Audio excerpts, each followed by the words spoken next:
बिहार विधानसभा चुनाव को लेकर बहुत बड़ी अपडेट निकल के सामने आ रही है। बिहार चुनाव का आंकड़ा बहुत ही ज़्यादा चौंकाने वाला निकल के सामने आ रहा है।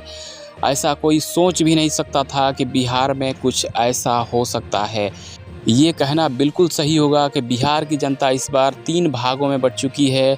ये चुनाव त्रिकोणीय होता देखा जा रहा है। एक तरफ नीतीश कुमार है, दूसरे तरफ तेजस्वी यादव और तीसरे तरफ जनसुराज के सूत्रधार प्रशांत किशोर हैं।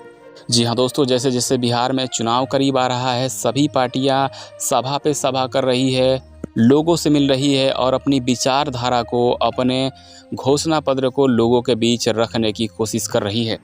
इसी बीच नीतीश कुमार को देखा जा रहा है कि नीतीश कुमार वादे पे वादे किए जा रहे हैं। यहाँ तक कि उन्होंने पेंशन राशि को भी बढ़ा दिया, बिजली बिल माफ़ कर दिया। इससे साफ साफ जाहिर हो रहा है कि नीतीश कुमार को ये डर है कि कहीं ना कहीं तेजस्वी और प्रशांत किशोर उनकी कुर्सी को छीन सकते हैं।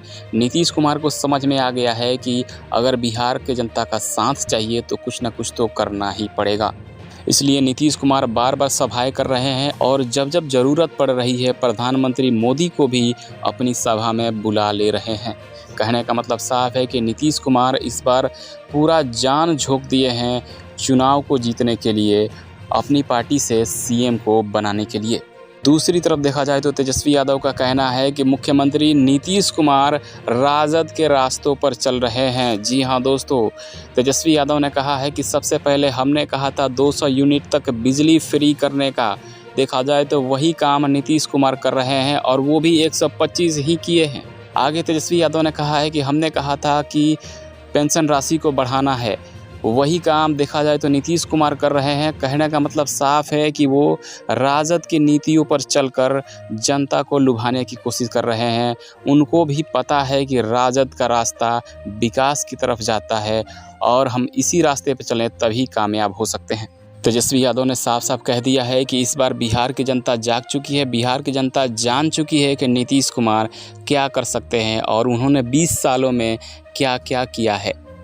तेजस्वी यादव ने अपने 17 साल के कार्यकाल को याद दिलाते हुए कहा कि हमने इतना नियुक्ति पत्र बांट दिए हैं कि नीतीश कुमार को और 20 साल लग जाएंगे वैसा काम करने के लिए। इसलिए बिहार की जनता अब राजद को ही वोट देगी। इस बार के चुनाव में मुख्यमंत्री राजद से ही निकल के सामने आएगा।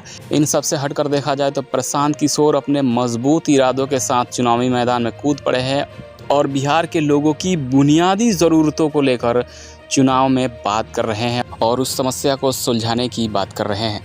प्रशांत किशोर ने कह दिया है कि अगर बिहार में जनसुराज की सरकार बन जाती है तो सबसे पहले बिहार में फैक्ट्री लगाने का काम किया जाएगा, फर्जी शराबबंदी को रोक दिया जाएगा। प्रशांत किशोर का कहना है कि अगर बिहार में विकास चाहिए तो सबसे पहले बुनियादी ज़रूरतों को ठीक करने की ज़रूरत है। दोस्तों, आप सभी से रिक्वेस्ट है कि अपनी कीमती राय हमारे साथ ज़रूर शेयर करें कि आप किस पार्टी से सीएम देखना चाहते हैं। आपकी एक छोटी सी राय पूरे बिहार में बड़ा बदलाव लाने की ताकत रखता है, इसलिए अपनी राय हमारे साथ ज़रूर शेयर करें।